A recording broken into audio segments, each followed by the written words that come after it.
আপনারা জানেন পশ্চিমবাংলায় প্রায় 12 বছরের যে শাসন, সেই শাসনে একটি দিকে গর্জিত হয়, গর্বের সাথে একটি পক্ষ বলে, see we are elected to the assembly. আমরা 213, তারপরেও তার সাথে যোগ করে এসব উপনির্বাচন নিয়ে বলবে 221, তারপরেও আরো কিছু আছে।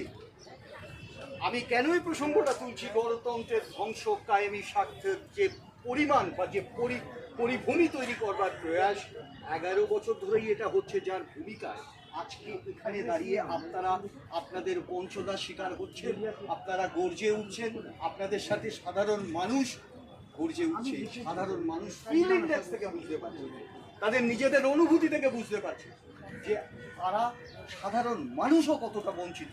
এবং এই বঞ্চনা প্রতিটি অধ্যায়, প্রতিটি পর্যায়ে এই বঞ্চনা শুধুমাত্র কায়েমি